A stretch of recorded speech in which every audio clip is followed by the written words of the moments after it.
तो डॉक्टर साहब मेरे पास 2 गाड़ियाँ हैं, उसमें से एक गाड़ी तो जो है मुझे कुछ दूर तक पहुँचा सकती है, लेकिन मेरे को जो जहाँ डेस्टिनेशन पे जाना है, जिस डेस्टिनेशन में मुझे पहुँचना है, वहाँ तक वो पहुँचाने में असमर्थ है। और मैं उस गाड़ी की कोई आलोचना नहीं कर रहा, उसको तोड़ नहीं रहा, उसको फोड़ नहीं रहा हूँ, जैसे है वैसे छोड़ देता हूँ। और दूसरी जो गाड़ी है मेरी, वो मुझे मेरे डेस्टिनेशन तक पहुँचा सकती है, तो मैं उस गाड़ी में सवारी कर लेता हूँ। तो मेरा जो 2 गाड़ियों में से जो दूसरी गाड़ी मैंने चुनी है, वो चुनाव कहाँ तक जो है सार्थक है और अच्छा है? देखिए, बहुत ही सीधी-सीधी इसकी बात है ना? अगर दी हुई परिस्थितियों में सम्यक अगर यही है कि आप दूसरी गाड़ी पे जा रहे हैं, है ना? तब तो इसमें कोई दिक्कत ही नहीं है ना? लेकिन अगर आपकी दूसरी गाड़ी में जाना किसी के अहित पर टिका हुआ है नहीं कि वो व्यक्ति वहाँ ख़त्म हो जाएगा, है ना? और आप उसका एक ऐसा लाभ उठा रहे हैं जो कि अमानवीय है, तो मेरे ख़्याल से आपका पुरानी गाड़ी को छोड़ना उचित नहीं है ना? जी। बेशक आपका डेस्टिनेशन कुछ दिनों बाद हम पहुंचेंगे, यही होगा ना, है ना? तो लेकिन हम अपने डेस्टिनेशन को पहुंचने की जल्दीबाजी में हम किसी दूसरे का अहित ना करें, है ना? यही सम्यक है, यही बुद्ध का रास्ता है ना? बुद्ध की प्रबंधन यही कहता है। अगर एक विन विन सिचुएशन ला सकते हो, है ना? मिल बैठ के बात करो, कथा करो, है ना? एक रास्ता ढूंढो, है ना? अगर बीच का रास्ता कोई निकलता है, अति उत्तम, दोनों संतुष्ट, है ना? और आपका काम भी हो जाए उनका। इस ढंग से चीज़ों को हमें निर्णय वाली स्थिति पर लाना चाहिए। तो डॉक्टर साहब मैं इस न्यूज़ चैनल के माध्यम से आपसे एक बात और जानना चाहूँगा कि जो बुद्ध ने मनुष्य के जीवन का जो ध्येय बताया, निब्बान प्राप्ति, तो ये जो निब्बान शब्द है या जो निब्बान की स्थिति है, उस तक पहुँचाने में बुद्ध के धम्म के सिवाय और कौन से धम्म आप समझते हैं कि वो कारगर हैं और जिस पर चल कर के मनुष्य जो है निब्बान को प्राप्त कर सकता है? मैंने बताया ना, धम्म तो सारे ही कारगर हैं, है ना? चलना जिसको है, अगर उसमें ये गुण नहीं है ना, तब तो वो कभी भी प्राप्त नहीं कर सकता है। ABCD किसी भी धर्म में जाएगा वो नहीं प्राप्त कर सकता है ना? लेकिन जो मार्ग बुद्ध ने दिया है सहज है, और अगर उस पर चला जाए तो इंसान अपने जीवन काल में ही निब्बान की प्राप्ति कर सकता है ना? और जो कि ध्येय भी है ना? प्रव्रज्या लेने का सबसे बड़ा ध्येय तो कि जल्दी जल्दी हो जाए, है ना? आप पूरी तरह से पंचशीलों का पालन कर सकें और यथाशीघ्र निब्बान की प्राप्ति कर लें। जो बाहर हैं, उपासक हैं, है ना, जो श्रद्धा रखते हैं लेकिन धीरे धीरे वो भी लगे हुए हैं, तो क्रमशः वो भी उस चीज़ को पा जाएंगे। तो ये आवश्यक है कि उस पर चलना ज़रूरी है। ABCD किसी धर्म का फ़ायदा नहीं, सारे धर्म आपको वहाँ पहुँचा सकते हैं, बशर्ते आप में वो लगन, वो श्रद्धा, है ना, वो आस्था बनी रहे। यही है। तो डॉक्टर साहब हमारे दर्शक आपसे यह है और जानना चाहेंगे, जैसा कि आपने कहा कि बुद्ध के धम्म में परिव्राजक होने मात्र से ही निब्बान प्राप्ति नहीं होती है, बल्कि गृहस्थ रहकर भी कोई व्यक्ति निब्बान को प्राप्त कर सकता है। तो आपसे जानना चाहेंगे कि ऐसा कोई उदाहरण हमारे दर्शकों को बताएं जहाँ पर आपने देखा हो, पढ़ा हो, जिसमें कि किसी गृहस्थ ने निब्बान की प्राप्ति की हो। देखिए, हम अगर प्राचीन साहित्य में जाएं, है ना, तब तो ढेरों आपके बौद्ध उपासक ऐसे मिल जाएंगे जिन्होंने निब्बान प्राप्ति की, है ना? आप अगर इधर चाहते हैं कि इधर हाल फिलहाल में, तो जैसे हमारे हाल फिलहाल में नहीं, बुद्ध के समय में भी। बुद्ध के समय में तो यश, देखिए, पहला व्यवसायी जो उनसे जुड़ा था, है ना, अनाथ पिंडिक था, है ना? नहीं, यश तो जो है वो परिव्राजक बन गया था। और उपासकों में भी एक नाम आता है, मैं भूल रहा हूँ उस नाम को, लेकिन ज़्यादा कथाओं में ऐसी चर्चाएं हैं कि जिसमें उपासक भी जो हैं, है ना, जैसे मान लीजिए विशाखा ही है ना? हाँ, या उस तरह से फिर बाद में कुछ लोग जो भिक्षुणियाँ भी जुड़ गई, है ना, तो उन्होंने भी निब्बान की प्राप्ति की है ना? ऐसा नहीं है कि स्त्रियां नहीं, उन्होंने भिक्षुणी बन के की। और बाहर जो उपासिकाएं हैं, जिनमें विशाखा का बार बार नाम आता है, मिगार माता और इस तरह से, तो अतीत में एक नाम मैं भूल रहा हूँ, है ना, उस उपासक की बड़ी चर्चा भी हुई है उसमें साहित्य में। मैं वो देख करके आपको बता सकता हूँ, है ना। डॉक्टर साहब, एक बात और आपसे पूछना चाहता हूँ, जैसा कि आपने कहा है कि उपासक भी बिना प्रवृत्त हुए निब्बान को प्राप्त कर सकते हैं, लेकिन जब अनाथ पिंडक बुद्ध के पास जाता है और तथागत से ये अनुनय विनय करता है कि हे तथागत, आपके भिक्षुओं ने जो उद्देश्य अपने जीवन का बना रखा है उसमें बड़ा सुख है और मुझे भी वही सुख प्राप्त करना है अपने जीवन में, तो क्या मुझे भी प्रवृत्त हो जाना चाहिए? लेकिन मेरे सामने समस्या यह है कि मेरे व्यवसाय से हज़ारों लोगों का व्यवसाय जुड़ा हुआ है, उनकी आजीविका जुड़ी हुई है।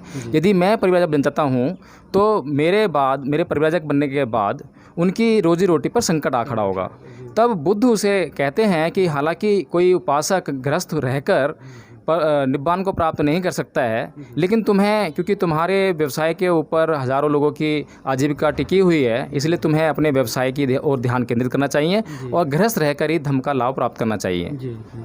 हाँ, नहीं तो इस तरह की और भी कथाएं आई हैं, जहाँ तक कथाओं में ऐसे उदाहरण और भी मिलते हैं, है ना। अभी पिछले दिनों कल ही बल्कि मैं पढ़ रहा था, एक भद्दजी करके एक सेठ पुत्र था, है ना, और उसे वो अपने धम्म में शामिल करते हैं, है ना, और धम्म में शामिल करते हैं और वो उसमें इतनी देखिए होती हैं शक्तियाँ पहले से ही, है ना, कि वो बहुत जल्दी अरहत पद पा लेता है ना। बाहर रहते हुए भी वो किसी विहार में उसने ट्रेनिंग नहीं ली, है ना, लेकिन उसमें पहले से ही वैसी संस्कार थे उसके। जैसा कि हम सारीपुत का सुनते हैं कि सारीपुत लगभग किनारे पर था, लेकिन वो अरहत नहीं बन पा रहा था क्योंकि उसके पास मार्ग नहीं था। तो जैसे ही वो भिक्षु संघ में शामिल हुआ तो बहुत जल्दी से वो जो है अरहत पद को प्राप्त हो गया था। तो लेकिन बुद्ध का कहना ये है कि गृहस्थ रहते हुए कोई भी व्यक्ति, कोई भी उपासक अरहत पद को प्राप्त नहीं कर सकता है।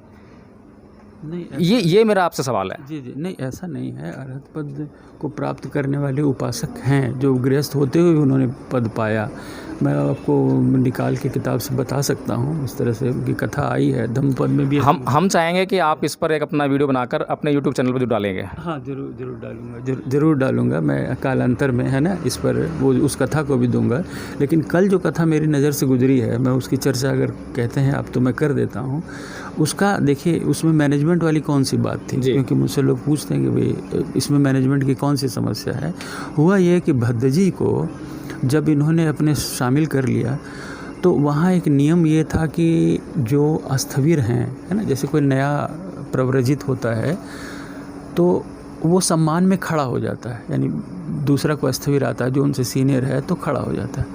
अब ये व्यक्ति जो है भद्दजी बहुत बड़े सेठ का लड़का है और वो खड़ा नहीं होता है ना।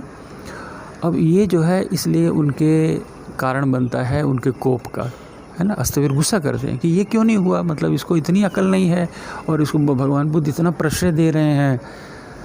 तो उनके मनोमालिन्य को दूर करने के लिए वो एक अतीत कथा सुनाते हैं और अतीत कथा में आता है कि जब उसे नदी पार करने के लिए ले जाते हैं नौका पर बैठा करके, तो उससे कहते हैं कि तुम्हारा महल कहाँ है ना। तो वो क्या करता है कि अपनी शक्ति से 25 मंजिला एक महल उसमें से पैदा करता है। वो सतह से उठ करके ऊपर तक ले जाता है और सब लोग देखते हैं, है ना। तो उनके कहने का अर्थ ये था कि अब तुम लोग तो अभी की बात करते हो, है ना, और ये व्यक्ति जो है पहले से ही इतना सिद्ध है ना। इसलिए अभी हो सकता है अस्तवीर तुम पहले प्रव्रज्या लिए हो, इस हिसाब से तुम अपनी सीनियरिटी काउंट कर रहे हो, लेकिन सीनियरिटी सिर्फ इसी बात से नहीं काउंट की जाएगी। सीनियरिटी में जो उसकी अर्हताएँ हैं, जो उसने गुण हासिल किए हुए हैं, उनकी भी मान्यता है जी, है ना। तो मैनेजमेंट की ये बात आप आई कि भाई आप खाली ये देखें कि भाई सीनियरिटी में तो फलाने डेट ऑफ ज्वाइन किया था, उसके बाद ये नया लड़का आया तो मेरा जनरल मैनेजर बन गया, है ना। आप इस तरह से कोरिलेट कर सकते हैं। तो ये उस समस्या की ओर इंडिकेट कर रही है कि अगर वैसी मैनेजरियल प्रॉब्लम है तो वहाँ उसका जो समाधान है वो इस रूप में करना चाहिए कि ये व्यक्ति जो है उसमें इतने गुणों का भंडार है, आशय है कि वो उसका उत्तराधिकारी है ना, इस तरह से। तो डॉक्टर साहब, एक प्रश्न और हमारे आपके माध्यम से जानना चाहेंगे कि सिखों में 10 गुरु हुए हैं, तो कौन से गुरु का यह मत था कि प्राकृतिक शक्तियाँ नहीं होती हैं और उनमें विश्वास करना व्यर्थ की बात है? ऐसा तो एक भी गुरु नहीं है जो ये कहता हो कि ईश्वर या गुरु नहीं होता है ना। मतलब पहले गुरु से लेकर के 10वें गुरु तक जो मेरी मतलब समझ बनी है तो यही है कि ये उस ईश्वर के अस्तित्व में विश्वास करते हैं। बल्कि जो एक ग्रंथ जुड़ा है, दशम ग्रंथ है ना, उसमें गुरु गोविंद सिंह ऐसा तक लिखते हैं कि मैंने इसके पहले जन्म में तपस्या की थी, है ना, तपस्या की थी और मैंने तब ये पद पाया, है ना, तब ये मैं इस तरह से।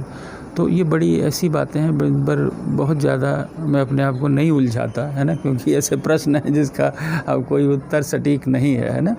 लेकिन जहाँ तक गुरुओं की बात है, उन लोगों ने तो ऐसा कभी नहीं कहा है कि भाई जो है भगवान नहीं है ना, ऐसा नहीं कहा है ना। हर मैं तो लगभग हर गुरु की रचना देख चुका है ना। इस रूप में मुझे लगता है कई बार कि जैसे गृहस्थियों का धर्म है तो बड़े साधारण से लोग हैं जो एक रास्ता बता रहे हैं चलने का, है ना, गुरु को मान करके आप इस रास्ते पे चलिए। जो मोटे मोटे संदेश हैं, बहुत विद्वत्ता की बातें वहाँ नहीं मिलती नहीं। अपना चैनल, आपका चैनल, समाज का चैनल, देश का चैनल NV News 24/7 को आप लाइक करें, सब्सक्राइब करें और ज्यादा से ज्यादा इसकी वीडियो को शेयर करें ताकि हर खबर को मैं आप तक